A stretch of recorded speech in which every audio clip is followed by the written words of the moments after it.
Sir ಇಲ್ಲಿ light ಚೆನ್ನಾಗಿರುತ್ತೆ sir, ನಮ್ಮ ಹುಡುಗಿ ಮೇಲೆ ಇರುತ್ತೆ ಸರ್.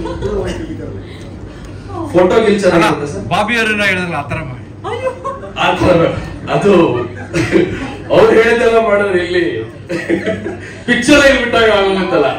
ಅಂಡ್ ಅಂಕಿತ್ ಅವರು ತಂದೆ ತಾಯಿ ಬೇರೆ ಹಾರ ಹಾಕೊಂಡು ಕೂತವ್ರಲ್ಲ, ಇವ್ರು ಅದನ್ನ ಮಾಡಿದ್ರೆ ಇಲ್ಲ. ಅವ್ರು ಫಸ್ಟ್ ಅವಾಗ ನನ್ನ ಮಾತಾಡ್ಸ್ತಾ ಇರ್ತಾರೆ, ಜಾಗ್ರತೆ ಮಾಡ್ತಾ ಇದಾರೆ ಅವರು. ನೀನ್ ಒಳ್ಳೆ ಹುಡುಗ, ನೀನ್ ಒಳ್ಳೆ ಹುಡುಗ, ಒಳ್ಳೆ ಹುಡುಗ ಅಂತ ಹೇಳ್ತಾನೆ ಇರ್ತಾರೆ ಯಾವಾಗ್ಲೂ. Thank you so much Shine ಅವರೇ. ಈಗ ನಮ್ಮ ವೇದಿಕೆಯಲ್ಲಿದ್ದಾರೆ ಸಿನಿಮಾವನ್ನ ಬಹಳಷ್ಟು ಭಕ್ತಿಯಿಂದ ಪ್ರೀತಿಸುವಂತಹ ನಟಿ, ಪ್ರತಿ ಹೆಜ್ಜೆಯಲ್ಲೂ ಕೂಡ ಬಹಳಷ್ಟು ಅದ್ಭುತ ಸಿನಿಮಾಗಳಿಗೆ ಅಷ್ಟೇ ಅದ್ಭುತವಾಗಿ ನಟಿಸುವಂತಹ ಕಲಾವಿದೆ ಅಂಕಿತಾ ಅಮರ್ ಅವರೇ. ಕಾರ್ಯಕ್ರಮಕ್ಕೆ ಪ್ರೀತಿಯ ಸ್ವಾಗತ. ಮುಂದೆ ಎಲ್ಲರಿಗೂ ಶುಭ ಸಂಜೆ. ಮಾಧ್ಯಮ ಮಿತ್ರರಿಗೆ ಹಾಗೂ ಸಿನಿಮೋತ್ಸಾಹಿಗಳಿಗೆ, ಸಿನಿಮಾಕ್ಕೋಸ್ಕರ ಕೆಲಸ ಮಾಡ್ತಿರೋ ಕಾರ್ಮಿಕರಿಗೆ ಹಾಗೂ ಬಂದಿರುವಂತಹ ಎಲ್ಲಾ ಕಲಾವಿದರಿಗೂ ತಂತ್ರಜ್ಞರಿಗೂ ನನ್ನ ತುಂಬಾ ಹೃದಯದ ನಮಸ್ಕಾರಗಳು.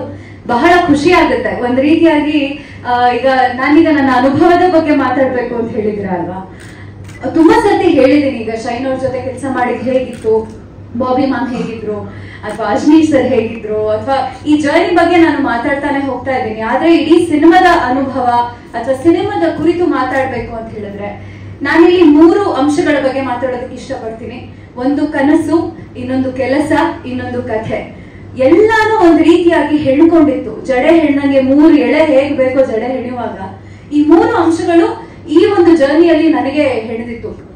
ಚಿಕ್ಕವಳಿದ್ದಾಗ ಸಿನಿಮಾ ಅಂದ್ರೆ ಆಸಕ್ತಿ, ಸಿನಿಮಾ ಅಂದ್ರೆ ಒಲವು, ಟಿವಿ ನೋಡುವಾಗ್ಲಿ ಅಥವಾ ಸಿನಿಮಾ ಪರದೆ ನೋಡುವಾಗ್ಲಿ, ತಾರೆಗಳನ್ನ ನೋಡುವಾಗ ಹೇಗೆ ಇವರೆಲ್ಲ ಈ ತರ ಆಕ್ಟಿಂಗ್ ಮಾಡ್ತಾರೆ ಅನ್ನೋ ಅಂತ ಚಿಕ್ಕ ಚಿಕ್ಕ ಅಂಶಗಳು ತುಂಬಾ ಕಾಡ್ತಾ ಇತ್ತು ನಂಗೆ ಚಿಕ್ಕವಳಿದ್ದಾಗ.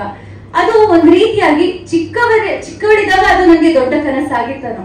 ಈಗ ಆ ಕನಸು ನನಸಾಗ್ತಿದ್ಯಾ ಅನ್ನೋದೇ ಒಂದ್ ರೀತಿ ಕನಸಾಗಿತ್ತು ನನ್ಗೆ. ಅಂದ್ರೆ ಈಗ ಶ್ರುತಿ ಮಾಮ ಅವರ ಆಕ್ಟಿಂಗ್ ನ ನೋಡುವಾಗ್ಲಿ, ಅಮ್ಮ ಯಾಕೆ ಅಳ್ತಿದಾರೆ, ಅವ್ರು ಯಾರೋ ಅಳ್ತಾ ಇದಾರೆ, ಅಮ್ಮ ಯಾಕೆ ಅಳ್ತಾ ಇದಾರೆ ಅನ್ನೋ ಫೀಲಿಂಗ್ ನನ್ಗೆ ಚಿಕ್ಕವಳಿದ್ದಾಗ.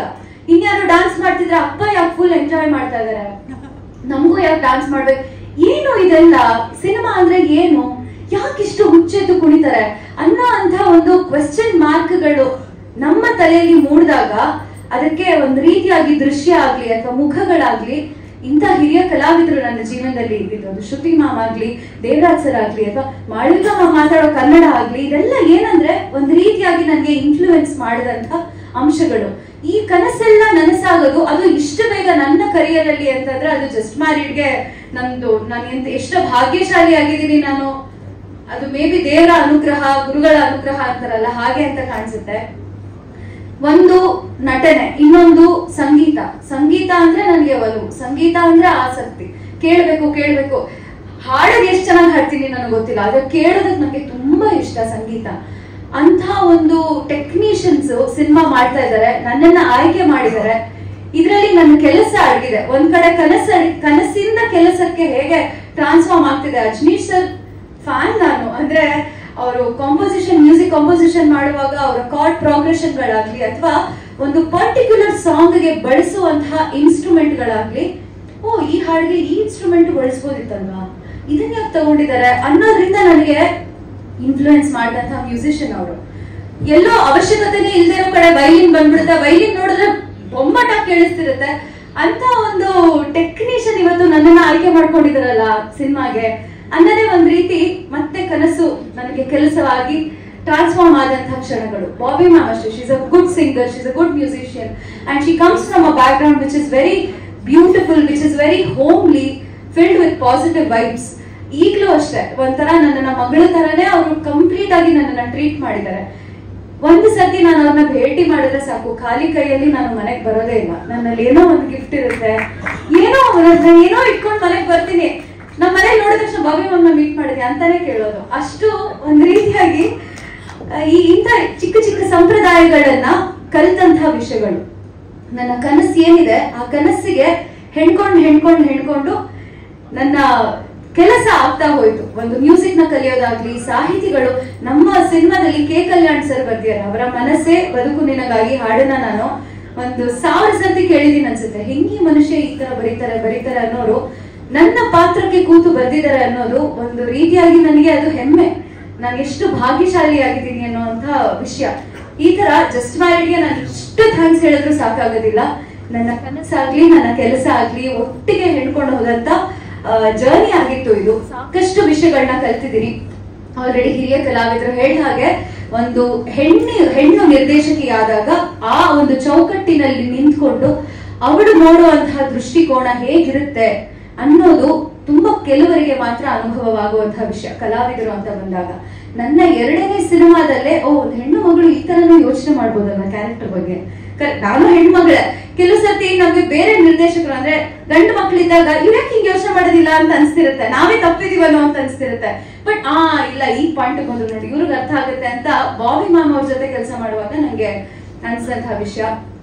ಆರ್ಟಿಸ್ಟ್ ಗಳ ಬಗ್ಗೆ ಮಾತಾಡ್ಬೇಕಂತಂದ್ರೆ ಇಲ್ಲೂ ಅಷ್ಟೇ ನೋಡಿ, ಕೆಲಸನ ತುಂಬಾ ಚೆನ್ನಾಗಿ ಕಲಿತೆ ನಾನು. ಹಿರಿಯ ಕಲಾವಿದರು ಸೆಟ್ ಅಲ್ಲಿ ಬರೀ ಆನ್ ಸ್ಕ್ರೀನ್ ಅಷ್ಟೇ ಅಲ್ಲ, ಆಫ್ ಸ್ಕ್ರೀನ್ ಹೇಗಿರ್ತಾರೆ, ಕ್ಯಾಮ್ರಾನ ಹೇಗ್ ನೋಡ್ತಾರೆ, ಕ್ಯಾಮ್ರಾ ಪರ್ಸ್ಪೆಕ್ಟಿವ್ ಅನ್ನೋದು ಹೇಗಿರುತ್ತೆ, ಒಂದು ಹುಬ್ಬನ್ನ ಹಿಂಗ್ ಮಾಡಿದ್ರೆ ಅವ್ರು ಏನನ್ನ ಸಂದೇಶ ಕನ್ವೆ ಮಾಡ್ತಿದ್ದಾರೆ ಅನ್ನೋಂಥ ವಿಷಯಗಳು ನಮಗೆ ಗೊತ್ತಾಗ್ತಾ ಹೋಗುತ್ತೆ. ಲೈಟಿಂಗ್ ಸೆನ್ಸ್ ಹಿರಿಯ ಕಲಾವಿದರಿಗೆ ತುಂಬಾ ಚೆನ್ನಾಗಿರುತ್ತೆ. ಯಾವ ಪೊಸಿಷನ್ ಅಲ್ಲಿ ನಿಂತ್ಕೋಬೇಕು, ಸುಮ್ನೆ ಬ್ಲಾಕಿಂಗ್ ಹೇಳಿದ ತಕ್ಷಣ ಗೊತ್ತಾಗುತ್ತೆ. ಇಂಥ ವಿಷಯಗಳನ್ನೆಲ್ಲ ಎಷ್ಟೆಲ್ಲ ತಿಳ್ಕೊಂಡಿದ್ದಾರೆ ಅಲ್ವಾ ಅಂತ ಅನ್ಸೋದೊಂದ್ ಕಡೆ. ಇನ್ನೊಂದ್ ಕಡೆ ಈಗ ಶೈನ್ ಅವ್ರಾಗ್ಲಿ ನಾನಾಗ್ಲಿ, ಈಗ ಶೈನ್ ಫ್ರೆಂಡ್ಸ್ ಯಾರೆಲ್ಲ ಇದಾರೆ, ನಾವೆಲ್ಲ ಮಜಾ ಮಾಡ್ತಿದ್ದಂತಹ ರೀತಿ, ನಾವೆಲ್ಲ ಸಿನಿಮಾವನ್ನ ನೋಡ್ತಿದ್ದಂತಹ ರೀತಿ, ಇದೆಲ್ಲ ಕೂಡ ನಾನು ತುಂಬಾನೇ ಕಲ್ತಿದ್ದೀನಿ. ಇಷ್ಟೇ, ನಾನು ಎಷ್ಟು ಥ್ಯಾಂಕ್ಸ್ ಹೇಳಿದ್ರು ಸಾಕಾಗೋದಿಲ್ಲ ಜಸ್ಟ್ ಮ್ಯಾರಿಡ್ಗೆ. ಕಥೆ ಅಂತ ಬಂದಾಗ ನಮ್ಮ ಜಸ್ಟ್ ಮ್ಯಾರಿಡ್ ಚಿತ್ರ ನೀವೆಲ್ಲ ಆಗಸ್ಟ್ 22ನೇ ತಾರೀಕು ರಿಲೀಸ್ ಆಗುತ್ತೆ. ನಿಮ್ಮ ಹತ್ತಿರದ ಚಿತ್ರಮಂದಿರಗಳಿಗೆ ಹೋಗಿ ನೋಡಿ. ಸೂರ್ಯ ಸಹನ ಮದ್ವೆ ಆಗ್ತಿರೋದು ಯಾವ ಚೌಲ್ಟ್ರಿಲೂ ಅಲ್ಲ, ನಿಮ್ ಮನೆ ಹತ್ರ ಇರೋ ಥಿಯೇಟರ್ಸ್ ಅಲ್ಲಿ ಕುಟುಂಬದ ಸಮೇತ ಹೋಗಿ ಮದ್ವೆನ ನೋಡಿ. ಯಾಕಂದ್ರೆ ಈಗ ಸಿನಿಮಾ ಅಂತ ಬಂದಾಗ ಫಸ್ಟ್ ಹೊಳೆಯುವಂತಹ ಪದ ಏನಂದ್ರೆ ಎಂಟರ್ಟೈನ್ಮೆಂಟ್, ಎಂಟರ್ಟೈನ್ಮೆಂಟ್, ಎಂಟರ್ಟೈನ್ಮೆಂಟ್, ಎಂಟರ್ಟೈನ್ಮೆಂಟ್. ಮದುವೆ ಅನ್ನೋಂತಹ ಒಂದು ಸೆನ್ಸಿಟಿವ್ ಅಂಶವನ್ನ ಇಟ್ಕೊಂಡು ಜೀವನವನ್ನ ನಾವು ಎಷ್ಟು ಲೈಟ್ ಆಗಿ ಕನ್ಸಿಡರ್ ಮಾಡಬಹುದು, ಎಲ್ಲದಕ್ಕೂ ಸೀರಿಯಸ್ ಆಗಿ ಅಪ್ರೋಚ್ ಮಾಡುವಂತಹ ಅವಶ್ಯಕತೆ ಇಲ್ಲ ಅನ್ನೋದನ್ನ ನಮ್ಮ ಸಿನಿಮಾದಲ್ಲಿ ನಾವು ತುಂಬಾ ಚೆನ್ನಾಗಿ ತೋರಿಸಿದೀವಿ.